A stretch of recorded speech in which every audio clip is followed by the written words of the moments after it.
Hi, everybody. My name is Tom Scott. This is TNP Daily, and I am with Diana Winston. Diana, welcome. Thanks for having me. Yeah, I'm glad to meet you. I've learned a lot about you. The first thing we're going to do is we're going to run the intro.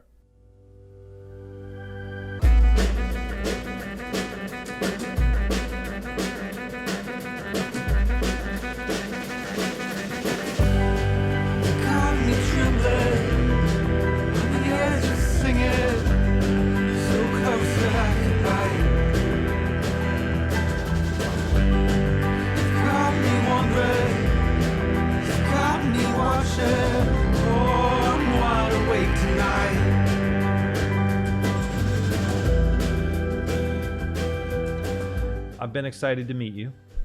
You know, among the things we have in common, I don't know if you know this, but we're both Brown University. Do you know that? Oh no, what year for you? I was 89. You were 88. Oh, we did not know each other, but we were there Yeah. at the same time. And I live in your hometown or your childhood town. Oh my gosh, good research. Yeah. Do you get back here or no? No, my mother lived in the house in Old Greenwich for until 3 years ago when she moved out to Southern California to be here with her grandkids. Oh, nice. Nice. And did you go out there right after school? No, I went to Asia right after Brown. I lived in New York for a little bit, and then I went to Asia. And then when I came back, I moved to Northern California and did that. Yeah. Well, there's a whole variety of things I want to talk about, but one of the ones I find so interesting, and I knew about you before I knew you went to Brown, but then when I saw this photo, which I'll show you here in a second, it fit. Oh, When is this? What year is this? So you are, what do we call this? A Buddhist nun? Is that the right terminology?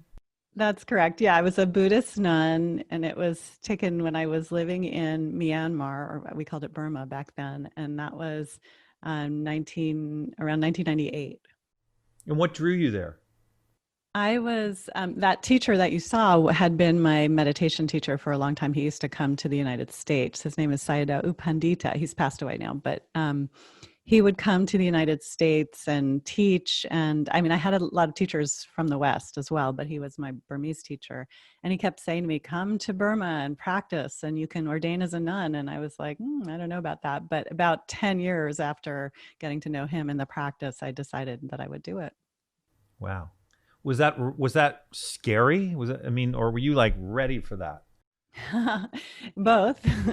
It was so it was 10 years into having done a very serious meditation practice, which meant I'd spent lots of months on meditation retreats in Asia and in the US. And so by the time he was inviting me to do it, I was kind of like, yeah, this is something I really want to do, because I kind of had this sense like how amazing it would be to do this meditation practice that I love so much in the context in which it had always been done, like thousands and thousands of years of people practicing as ordained people, monks and nuns. And I was very inspired by it at the time. Yeah. So now you're the director of mindfulness education at UCLA. I am not even aware. Would we have had something along these lines when we were at Brown? No way.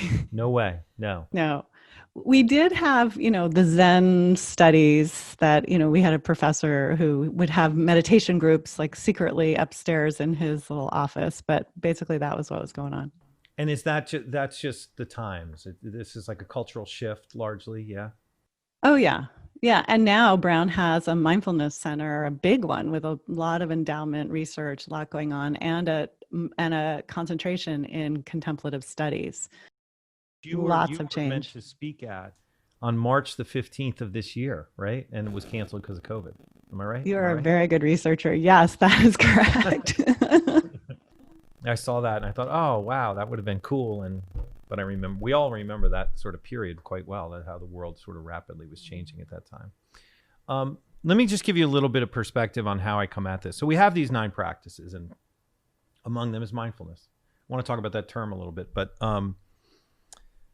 my general belief is that our world, we live in a crazy time, right? It's crazy. It's very difficult to get your hands around it. And so these practices are really about finding a center, and there's my first go at a term, right? Center, right? It's sort of an annoying term to most people because most people, it sounds something. It sounds ethereal. It sounds, and so, I listened to you on Dan Harris's show, and I've known Dan for a long time. I met him in Boston way back when. I was doing Nantucket Nectars, and he was a reporter at the time. He came to interview me, and I remember being kind of struck by him. He had like this, he's a little younger than I am, but he had a voice that was like, made him sound like, I know. right? Yeah. And so I always stayed in touch with him. And then as he sort of went through some struggles, and then he got into this world of meditation, he gave me the galleys of his book. And it was on a Friday afternoon. And I went home, and I probably got home around 4 or 5 o'clock. And I lay in bed and I opened the book. And I finished the book around 10. And I've never in my life read a book of any sort of significant length or legitimate length in one sitting. That was an example. And right afterwards, I wrote him a note and I said, this is going to be a big book. And the reason I said that, and what I would hope to do with you today, is that it spoke to people like my brother. It spoke to regular people who really don't understand all this, not for no other reason than it's like we just haven't been in an environment or a context where these words take on meaning. And Dan's book was, I say, written for knuckleheads, written for people like me, written for people who aren't predisposed to this world. And so I so appreciated that. That's what I've seen in some of your work. Don't take offense to the word knuckleheaded. I think there's a real beauty in it, actually. But what I thought I would do, if it's okay, I want to read part of the opening of your book, okay? You have a new book. So The Little Book of Being. I love that title. Thanks. So I'm just going to read part like from the very intro of the book. And I think people will find this helpful, and I'm interested to hear what you have to say. So I remember one night escaping into the field in front of the beach cottage, lying down on a blanket and looking up at the vast star-strewn sky. I let myself fully relax. Without any forewarning, I started to experience a combination of awe and love. In a wave that came over me, I had a sense of being both fully inside my body and as spacious as the sky. I didn't quite know what to make of this startling experience. I felt love, basically pure, unconditional love. My mind and body seemed expansive, bright, joyful, and serene, all at the same time. Wow, I said to myself, I think I love everyone and everything. Sorry, I'm going to continue here. In teaching countless students, I have discovered that many people, by the way, I just skipped ahead. I've discovered that many people have had experiences like mine. Frequently, people remember a time in childhood, often when they were in nature, but not always, when they felt deep relaxation, peace, connection, love, joy, or ease, or they talk about flow-light-like states of absorption, spontaneously arising as they are participating in sports, creative activities, or intimacy with another person. My assumption when I hear these stories is that the ability to connect with a sense of being is part of what it means to be human. This quality of being is available to us at any time and has always been available. It just tends to get obscured. We need some specific training to stabilize and deepen our ability to uncover this sense of being. And that is what this book is about. That's a great intro. Like, I really felt like people could identify with that. People now know what they're getting themselves into. But so I'd love to hear you comment on that. But I also want to say, isn't that what, in part, certainly, what your life is also about? Well, thanks for reading that. That was fun. And the one part you didn't say was that when I had that experience, I was like 14 years old. So it's kind of interesting that like kids have these sort of depth experiences and oftentimes don't know what to make of it and sort of like, oh, that's just life. But yeah, this is what I have pursued, at least in the last 15 years. And that is the idea that these practices that I found so valuable, that I had to travel to the other side of the world and ordain as a Buddhist nun and, do all this rigorous practice, that these are available to anybody. And that we all have already experienced tastes of this sense that you read, this sense of like being at home in our body and mind, of peace, of ease, like it's all in us. And right now, because it's so crazy, everything, it feels like it's covered up, like it is not there at all for so many of us. But if we do practices, we can learn to access that sense of like a fundamental well-being that is inside all of us. Do you call is that thing mindfulness? I tend to call it natural awareness. That's the book. That's the subtitle of my book. But it is mindfulness. Natural awareness is another form of mindfulness. And mindfulness is both a tool and a state of being. And I can describe it more fully. Yeah, I'd love you to. Yeah. So the way I define mindfulness is paying attention to our present moment experiences with openness, curiosity, and a willingness to be with what is. So it's really about, oh, sorry, what were you going to say? Well, I was going to say, okay, so let me just challenge a couple of those words. When you say to do it with curiosity, that's not exactly what you said, but as opposed to judgment, as opposed to negativity, right? That, like, those are important pieces of that description that you made, right? Yeah, as opposed to being checked out, as opposed to disconnected, as opposed to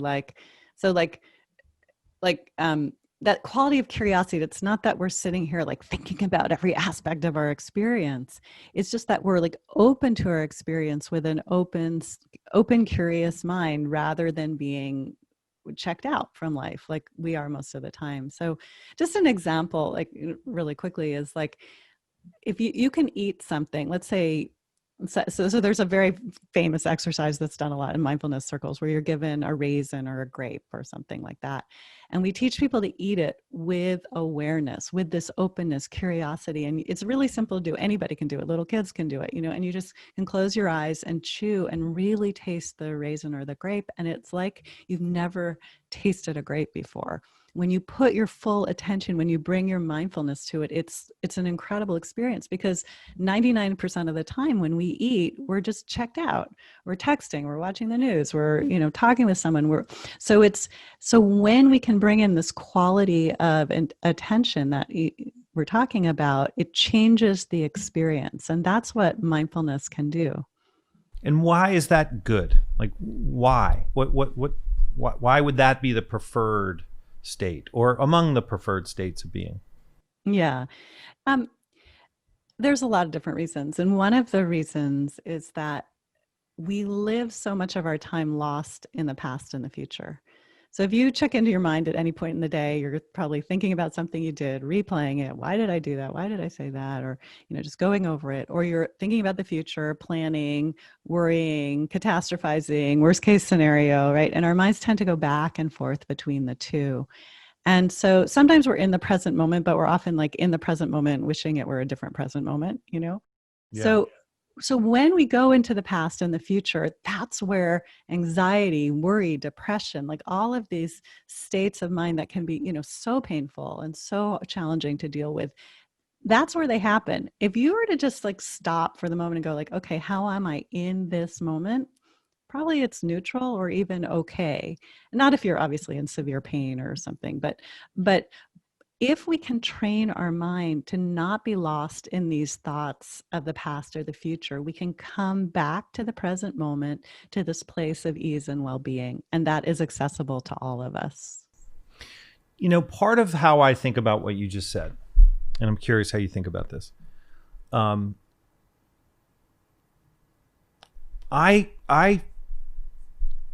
me, it requires a bit of faith.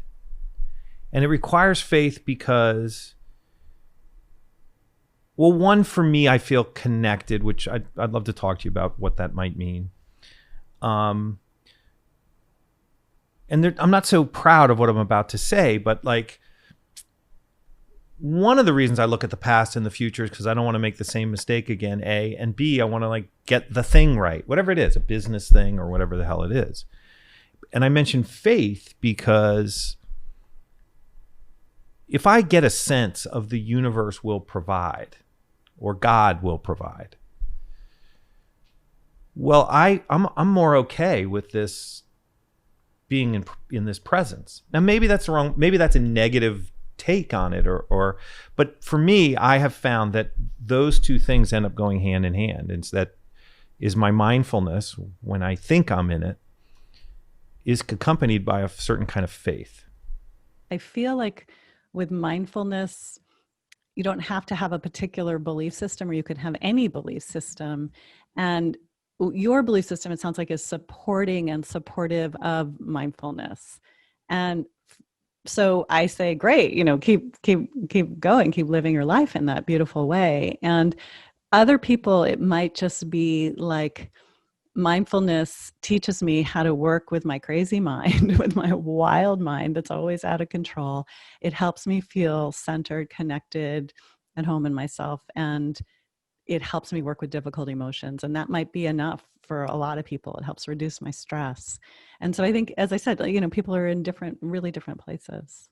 Do you assume in that case then that throughout any given day, it's a little bit like going to the gym? You're going to work on yourself, give yourself energy and focus and other things, but you're then going to have to go into the fire again, or you may have to look at the future and the past and deal with it. Is that part of the assumption? Yeah. Okay. So first of all, mindfulness doesn't mean that we don't plan ahead and think about things that happen. So that's kind of like a misconception about it. Obviously, in order to function as a human being, we have to do that. But there are ways that we can do it skillfully and unskillfully. So we can think about the future and be like, yeah, okay, I make these plans and I get this all together. Or we can think about the future and we can be completely stressed out and upsetting, causing more and more suffering for ourselves. So they're two different things. And so mindfulness can be really helpful in the second case. And then mindfulness, if we learn the tool and the skill, then we have it for when we need it. So I use it, I have an 11-year-old. I use it all the time with her. Last night I got mad at her because she wasn't going to bed and it was driving me crazy. And because I had a background in mindfulness, first of all, I did get angry. I got mad at her. So I'm not perfect or anything because I have a mindfulness practice of 30 years or whatever. But then I was able to regulate my emotion, come back to center, find a way to be more present and compassionate with her instead of being lost in that. And that's what, I don't know, in some ways that's talking about being in the fire in a really simple way, but that's the fire that we're in, everybody is in every single day. So it's an incredibly useful tool for helping us in these moments. The LA Times calls you one of the nation's best known teacher of mindfulness. You get mentions on Oprah and the New York Times and Newsweek and all these different places. How do you think about, which to me is an expression of, well, one, it's an expression of your capability, your renown, right? That's one side of the equation.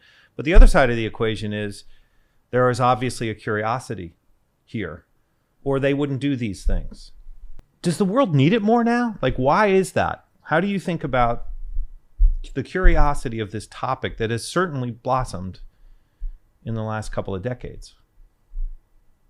I definitely agree that it is not a coincidence that as our worlds get more and more atomized and there's higher levels of depression and anxiety, and as people feel just overwhelmed, that tools like this are tremendously helpful. And so it's no coincidence that it's coming into popularity now. I think that's one of the reasons that people are finding that it's helpful. And just to say, it's not for everybody. It's not like this perfect medicine, just like no medicine works for everybody. It's a tool that can be very helpful if you're interested in it, if you do it, if you work with it. But there's many tools out there. But I will also say that there's so many other factors that are leading to it being popular, mindfulness being popular, and that is 30 years ago, people like Jon Kabat-Zinn, there was Thich Nhat Hanh, there were all these people who were bringing it into the culture and bringing it out on a more of a mass level, started a long time ago, and then the research started. And so now, 30 years later, there's 5,000 or 6,000 research studies on mindfulness. So I think the combination of the need and the culture, the science, and then it being adopted in different settings like business settings and education settings and all of that. It's sort of like adding to the growth, and then the media picking up on it. Yeah. Yeah. It's funny. I love my brother. And he's a very hardworking, disciplined former Marine, fought in the Gulf War. I'm just giving you some of his characteristics. And I'm approximating his view on some of these things. But he said to me that he started practicing meditation, I don't know, 5 years ago, and that he's big into mindfulness.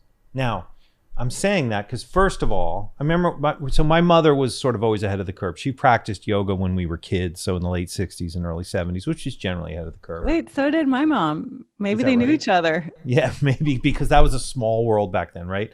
Tell me, were you in the group of people who thought there was a relationship between yogurt and yoga? I grew up eating like so much health food, I can't even remember.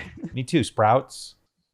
Yeah, tofu and everything. Yeah, I remember I'd get to school and I'd have like Sprouts and all these things, and I was embarrassed. Everyone else had peanut butter and jelly and like ham and cheese and whatever. But the point is, health, jogging didn't start until the 70s. People that really didn't do these things, and now they're doing all of these different things. And to me, there's something very hopeful in that. So like, I would imagine I know a lot of people listening right now, and a lot of people generally are anxious about the state of our world, which I understand. But one of the things I always say is that the best thing that ever happened to me is the worst thing that ever happened to me. Because we are challenged to learn things that have great value. And so what we're talking about right now is not new. It's very, very old. Like, it's been around a really long time. And just try to imagine, I do this sometimes, like, what were the things? Clearly there's stress when you're like a subsistence farmer and your sprouts aren't growing, like, okay. But they don't have the news, and they don't see Donald Trump, and they don't have social media, and they don't have some of the vulgarities of the internet. But people are yearning, and that yearning is part of a solution. Part of goodness comes from those difficult times. So anyway, I just said a lot of stuff, but I would argue that my brother found this place because he's feeling it too, as we were discussing before. But I'm curious how you think on sort of the state of the world right now and your work, and are you pessimistic? Are you optimistic, or some mix of both? How do you think about it? Yeah, I have a lot of different thoughts. In some ways I agree with you, like, and it's in a lot of ways that this time right now is a kind of like portal, right? And it's like, there's this opportunity, there's tremendous suffering that is happening and may continue, but it's also this opportunity for incredible things to emerge. And they already are. Like the Black Lives Matters movement is amazing that this is happening in this time, and the attention and the way people are sort of waking up in this way in this moment of crisis, or the movement to these types of practices. So people are reaching out to our center at UCLA and to me in numbers I have not seen before, because they're looking for some kind of support or help during this time to deal with our mental health, and so this is an incredible opportunity for there to be great change on personal, individual, and collective levels. So I would agree for sure about that. And I don't feel, just to say, I'm not teaching anything different than what I've been teaching for the last 20 years. I'm teaching the same thing. It's just that people are now saying, oh, I need to work with this mind.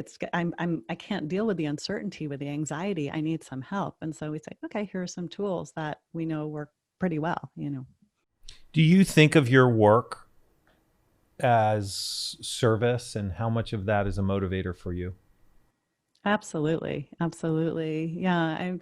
When I was at Brown, I was very politically active, and then the first kind of early part of my 20s and early 30s, I was involved with actually a Buddhist-based political action organization called the Buddhist Peace Fellowship, which I was in for many, many years. And And then when then I got trained to be a teacher. I first got trained in the Buddhist tradition, and then I sort of left that and started teaching secularly through UCLA. But I was like, when I moved over to UCLA and just to teaching mindfulness, I was thinking, did I abandon like my activist roots? There was a lot of question for me for some time. And then it became really clear to me that what I am doing with my life is service, is cultural change, is institutional change. That I do a lot of training of mindfulness teachers who go out into the world in so many different sectors and transform the institutions that they're part of. And so I feel like there's not a lot of separation, like between what I do and like kind of a bigger vision for the world. You talk about joy. I saw a talk you gave. When I hear that word, I imagine a time, I think it was 2010 or so, and we had bought a new piece of property. I was suffering through a variety of things. I mean, just a quick piece of background on me is I had bouts of depression throughout the 90s. And by the end of the 90s, I was taking Wellbutrin, Zoloft, propranolol, and Valium. And then I started drinking and using drugs, and it was a frickin' mess. I got sober in 2007. I've been sober ever since, thank God. And I mentioned that because I think that's part of the path that brings me to you today, right? That's just truth. And in part because I didn't recognize the factors that were driving me to this place of really what was ultimately despair. And now I don't take anything. I drink coffee, smoke a cigar every now and again, but, generally speaking, and I'm happy. I feel clear-minded. I'm healthy, generally speaking. And so that's, again, that was my path. It sort of brings me, to this place. But as I heard you going back to this joy thing, and I'm sorry for that little diatribe, but I think of a moment in around 2010 when I had a business that was going bankrupt, and I was sitting in mud in a car with a friend, middle of the day. Normally I would be in the office, not in the mud, not in the rain, not in bankruptcy, right? And all I can tell you, it was as clear a moment of joy as I've ever felt in my life, right? And so all the fundamentals were way out of whack on paper, and yet I felt this immense joy. And what made me think of it, one, I had watched your talk, and two, I did the whatever we called it, I forget what we called it, community service stuff in high school, probably in part because I wanted to go to Brown, if I'm honest, right? Or, I thought that might help, which is terrible but true. And later I've learned that service, these practices,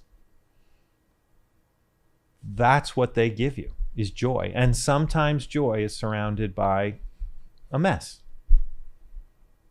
Do you think of service that way? Am I close to your definition of joy, or part of your definition of joy? Oh yeah, absolutely. Service is a huge source of joy. And when it has to be done in a way that is sort of like open-heartedness, rather than like I'm being forced to do it, or I'm doing it to get into Brown or something. Right, but right. True service, when we're really giving in that way, is so joyful. And I think of joy as like, it's not joy that's about external conditions. It's about how we are inside ourselves, that we can have this place, this, and it goes back to what we're talking about with the natural awareness, with this fundamental sense of well-being, this joy that comes from within. It's an inside job, and I think that's what you were describing, that the joy could be present in spite of conditions.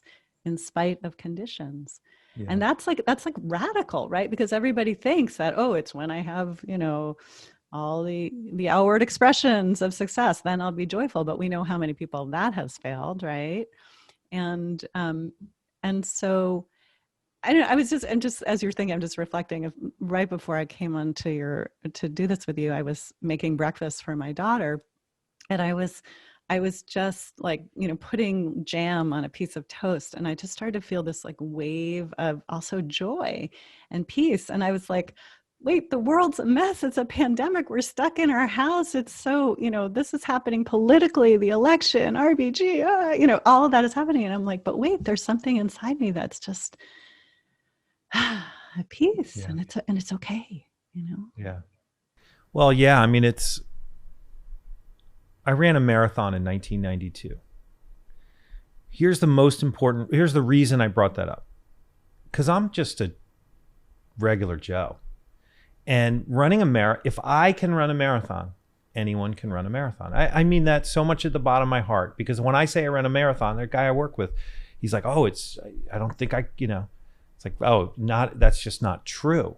And so when you tell your story of being an activist and a Buddhist early on, I could imagine certain people thinking, well, I'm just not like her. Like, she's ahead of the game. She's a certain kind. I think you would share this with me. This is available to anybody.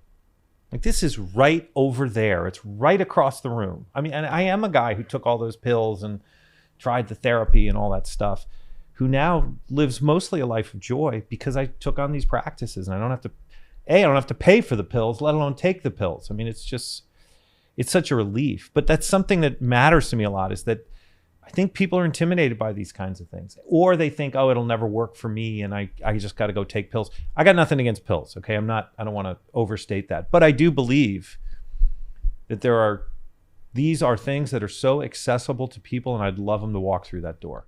I mean, I totally agree. And that's my life's work, is making these things accessible. We talk about the mission of our center has to do with radical accessibility.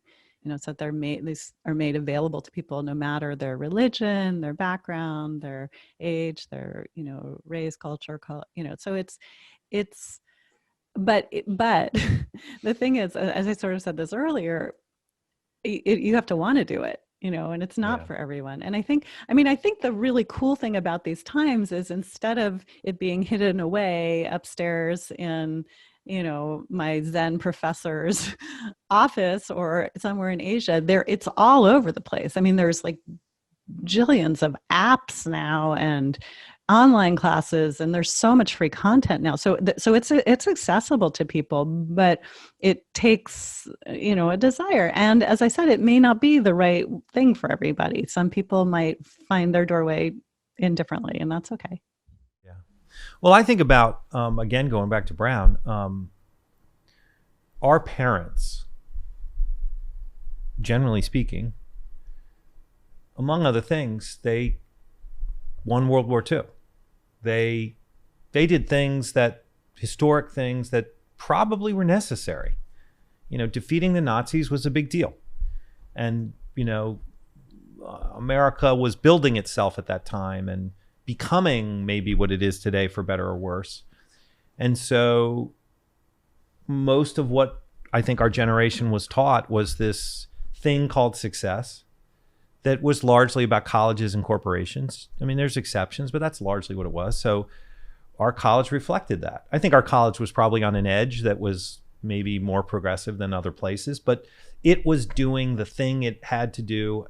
This may be an overstatement, but I don't think it's an overstatement by much, to defeat the Nazis, to keep the commies at bay. I mean, I'm generalizing here, but okay. And I think when you cut to now, navigating life in modern times with, the ability to throw likes or dislikes at people on the internet in 2 seconds, requires a different set of things that I think our generation hopefully is defining and will define as a way to sort of live a healthier life. And I don't look back on that and say like, oh, they raised us wrong. It's like, I think they did what they had to do. I mean, the times have changed, and we're sort of in a different place. And now UCLA has a Department of Mindfulness Education, right?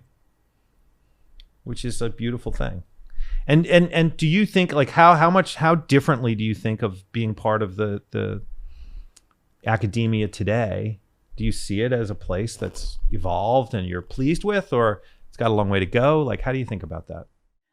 Yeah, I think both are true. There's some ways that there's a lot of cutting edge thinking going on, and in academia, and there are ways that they're like totally stuck in their ways as well. So it's both are true. I feel really delighted how much mindfulness has been embraced at UCLA. And, when I started in in 2006, we were this tiny little center. It was just like me and an admin trying to figure out how to spread a little bit of mindfulness. And now we're really integrated into the UCLA health system, and we're considered sort of like a flagship center for mental health and integrative mental health. And we've done so much with the campus, and we have 4 credit courses so students can study mindfulness. And it's just been this like beautiful slow embrace. It wasn't like an immediate thing. It was like we just had to keep doing the work. So I feel like it's a very different time in terms of people's approach to mental health, well-being, these practices that 20, 30, well, when we were in college a long time ago, I don't think it would ever have happened like this. I have a specific question about meditation. I've read a couple of times, and Dan Harris mentions it in his book. I saw him in a talk mention it as well, where he's pretty hardcore about what meditation is. And I don't remember exactly how he defined it, but I do know this. He said walking your dog is not meditation. It might be meditative, but it's not a meditation. And that there's this state, and he talks about becoming enlightened a lot. And I think he was going to go on a journey to actually, quote, get there, but I don't know if he ever did.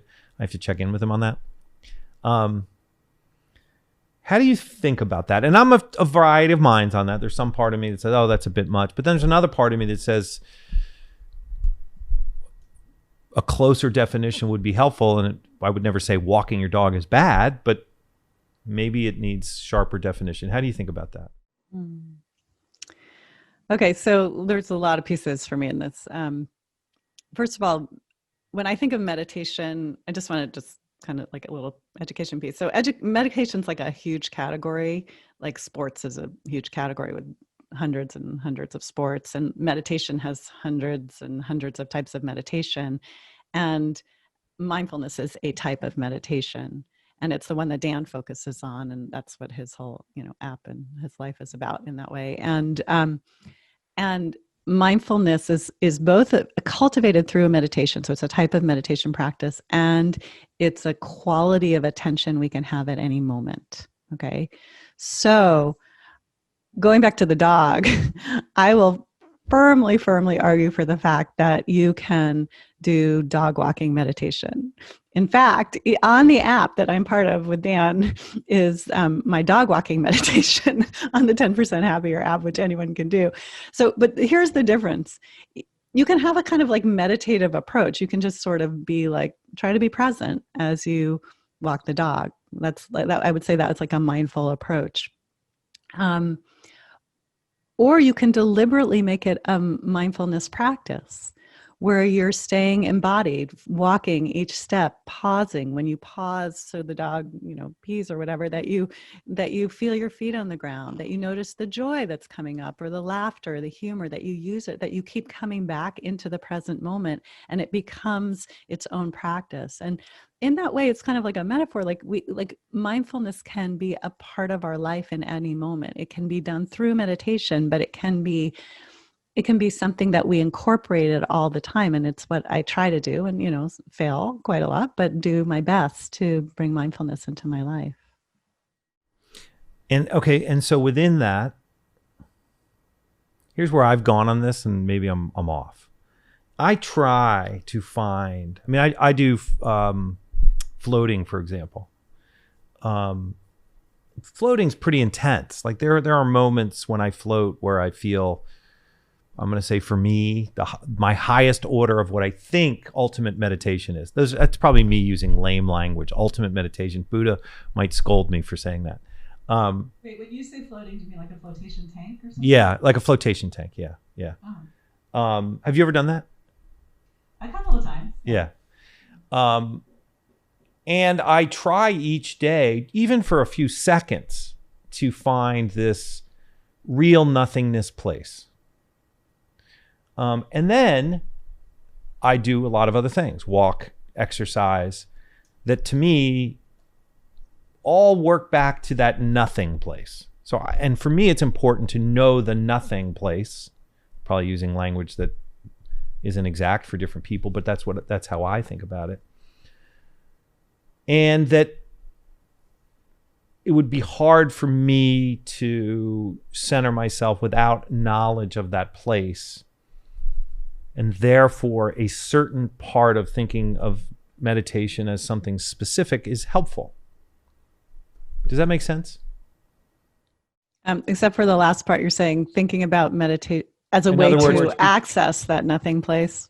Yeah, I mean, so it's like if this definition of meditation sort of sits at the top of the pyramid, all the other things just support that ultimate thing, and that they are versions of that. So just for example, because I walk every morning at 6 a.m.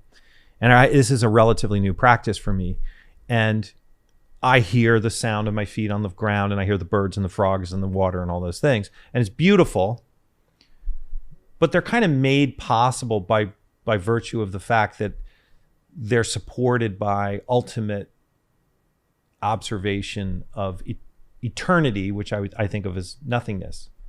So that's how I think about it. Yeah, I mean, I guess the way I would frame it, I mean, this is just what you're saying makes me think of. So when we've had access to something greater than ourselves, so for you, you're calling it this nothingness place. Other people, it might be like a oneness place where you feel connected to everything. For others, it's a deep sense of stillness or peace or ease. Like when we've had that, and we can then continue to access it and feel like it can be a support in our lives, like it can underlie our lives, you know.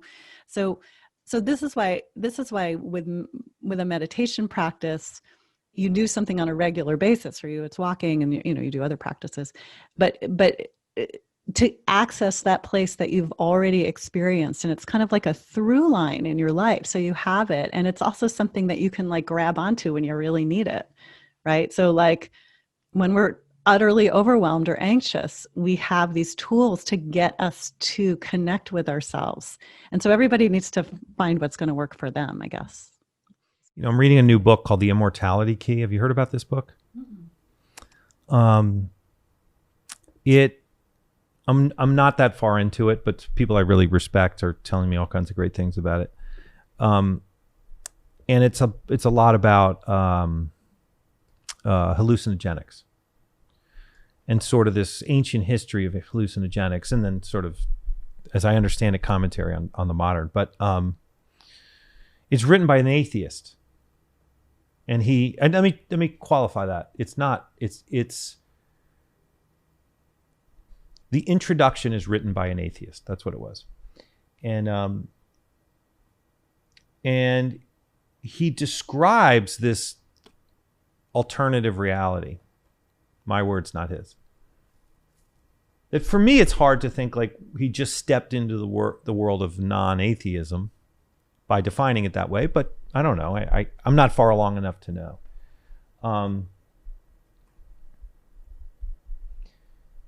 What I read into it is he's talking about certain revelations, right? And so for me, I've experienced these really powerful revelations only from that state of nothing.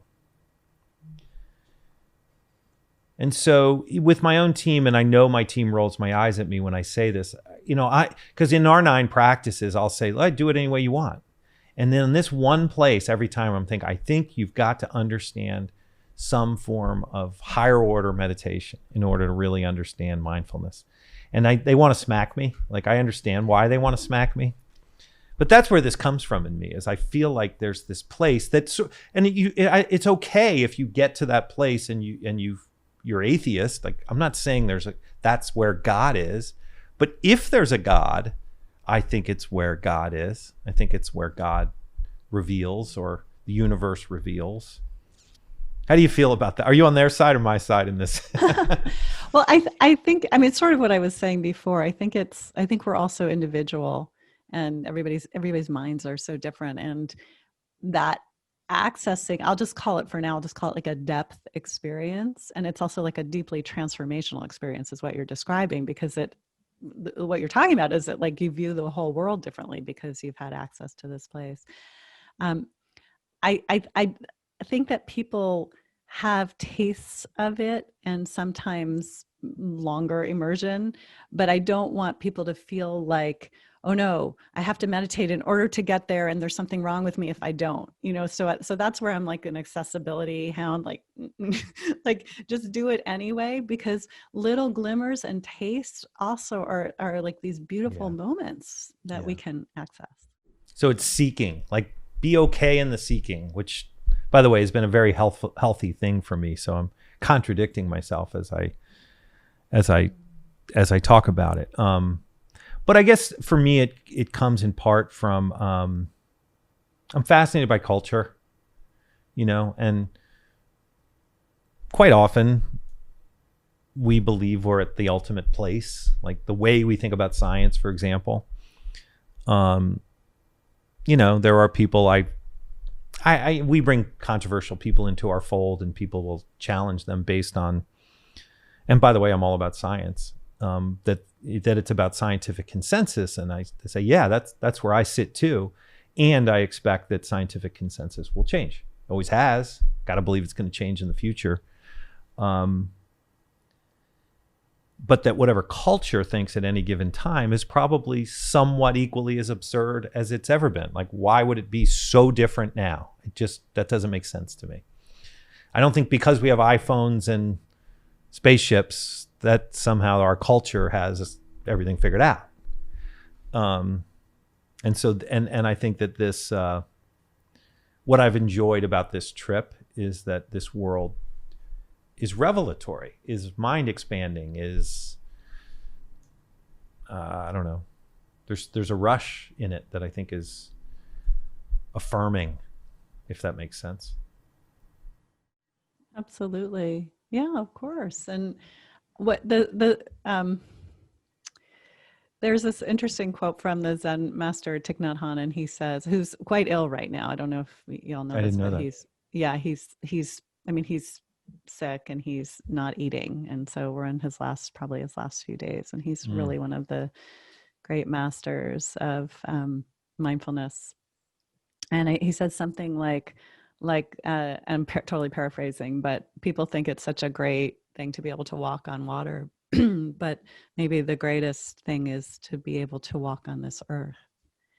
And it's really about like just the ordinariness of this beautiful journey that we're on, right? And really showing up for it, not missing it. Don't be like lost in all the ways that you can be taken away from it, but how do we show up fully for our lives? And I feel like that is what mindfulness is about in so many ways.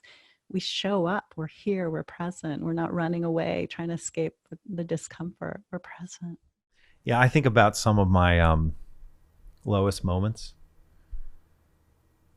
and I almost feel guilty saying this, like I got to do that. Like I got to witness that. And, to experience truth on that level, you don't get it that often, and to feel it was just so intense.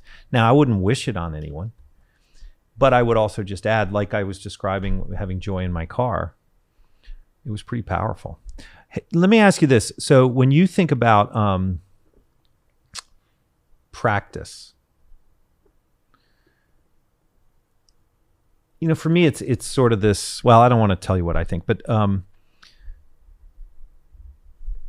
is it an everyday thing? Is it like practice generally? Is it an important path to your work? How do you think about that? Yeah, we in the mindfulness world are big sticklers around practice because that's how you develop anything. Just look at the brain science, just look at, the science of building habits and all of that. So we, the bottom line generally is try to meditate every day, even if it's just for a couple of minutes. I usually start people with 5 minutes and then they move up to 10, 15. So like I like people do like around 15 to 20 minutes. Because this, number one, in and of itself, it can be quite nurturing, right? It can be like we're so outer focus, we're so busy all day long, we rarely give ourselves just time to be. So taking that time out is like calming the nervous system, being present for ourselves, and then it gives us the tools to deal with the rest of life. So there's the daily practice, that's the formal practice, and then we also encourage people to do informal practice, and that's kind of what I was talking about, where you walk the dog with mindfulness, where you know, eat mindfully, brush your teeth with mindfulness, bring mindfulness when you're about to yell at your daughter because she won't go to sleep at night, you know, those kinds of things. You know, one of the ways I think about it when I'm meditating is that it's a microcosm of the world, and that the world gets disrupted often, and your meditations are going to be disrupted fairly often. And you can hate yourself when that happens, or you can let those things happen and deal with the way those things happen. And only through practice have I come to learn those things. Because man, when things used to go wrong in business in particular, would I freak out? I still freak out a little bit. I'm not pretending I don't, but it's very different. And I know that things come and go in a way that I didn't know before. And only through practice really have I come to learn those things. I'm a little interested in, and before we go, I want to make sure we talk about this, in your work with kids. My children, I went to Catholic school as a kid, and the culture of Catholic kids in my neighborhood was that we hate church, and church is a pain in the ass, and we can't wait to leave, and we're scared of God because God seems to not like us very much. But by and large, we'd rather be away from that. My children, we meet every Sunday, and we go through sort of spiritual things. We just talk about them generally, and you know, a variety of thoughts. How old are your kids? They're now 17 and 15. And the thing I am so amazed by is how they don't know that church is boring or church is stupid or they don't think that way. But then when I was reading about your work with kids, I thought, well, how do kids react to that? And can, like, you know, there's this one side of me that says, look, my kids are going to crash into the wall too, and that's how they're going to learn, like I did. There's another part of me that thinks like, well, give them as many tools as you can in the process, and they'll still crash into the walls, but maybe they'll be the better for it. To how do kids adopt to this, and how does it work? Is it working, and is it something? Because when I was reading about your work, I thought I want to try this. Yeah, I mean, I used to do a lot of work with adolescents, but I don't really do that anymore. But I'm very connected to the field of what people are doing with mindfulness in kids. And it's really great. I mean, the thing I would say is the practice, people are super creative and have adapted the practices in ways that make sense for a little kid, for, you know, a middle schooler, for a teenager. And kids have a whole range, just like adults. They have a whole range of responses to it. Some just love it. Some think it's stupid. Some, you know, very indifferent. And there's ways that it's being brought into school systems. I mean, there's initiatives around the country where it's being brought in full on into school systems. And then there's a lot of parents who try to bring it to their kids. There are parents who try to bring it to their kids and feel like they're failing, so they try to get somebody else to bring it to their kids. I don't think I think it's awesome that you share these practices with your kids or give them a whole range of tools, and then they're going to do what they're going to do. And that's how I feel like with my daughter as well. I'm going to expose her to things. I'm never going to push, because, you know, if you push, then they really don't want to do it. But then it surprises me. Like my daughter, no interest in meditating, hated it, probably because it's what I do. And then recently has been, you know, since the pandemic, have been having a lot of, you know, feelings at night. And she's like, Mommy, can we meditate together? So I almost fell out of my bed, wow. Out of the bed when she said that. But tell me why you do this. What's like deep in there that gets you onto something for 30 years? I feel like there's nothing I'd rather be doing with my life than my own personal development and waking up more and more in this world, and then being able to share it with others. Like it is the thing I think of as the most valuable life, like a life well lived for me personally. And to have something I'm so deeply passionate about that I love so much. I love mindfulness, meditation, all of it. And then to be able to say, like, and here's how to take it out into the world and maybe even potentially transform institutions and, culture in a way is so exciting to me. So I feel like every day I get up and I live the life that I always dreamed of living.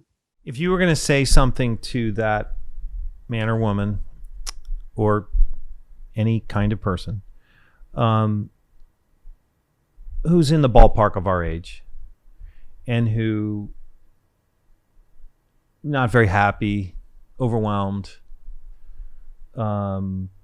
confused, like, how would you say to them, there's a door over there that could be helpful to you, or there's a path I'd like to walk you down? Like, how might you say that? First, I would say, I would talk about what it is, and I would give some science behind it, because the science really helps when people say that it, can impact your blood pressure. It can help with anxiety and depression, right? So I would do something that would help them see why it could potentially be beneficial. And then I would say, try it. And I would offer some tools for them to try it out with, like a guided meditation, or I would teach them something. And then I would say, just see how it impacts your life. Like, don't take my word for it, but try it and see. Is it actually helping you feel calmer? Are you being nicer to your partner because of it? Are you, how is it impacting your life? And if that is the case, that it is positively doing that, then keep going. And then I'd give more tools. Yeah. I'm on the board of my high school, and we just redid our mission statement. I don't want to get myself in trouble here, but I think about them at 40. I'm 54, but at 40 is when the shit starts to hit the fan. Like, you're dealing with your kids, you're dealing with your parents, you're dealing with money, you're dealing with success, failure, all this stuff, right? And if I had a hope, my hope is that there's a path to 40 for kids that gives them a healthy world, which would in turn, I think, make a healthy culture.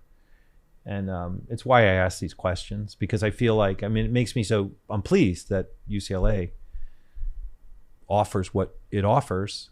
I want to believe one day that universities, first and foremost, stand for this, creating helpful, healthy, community-focused individuals. Like, wouldn't that be great?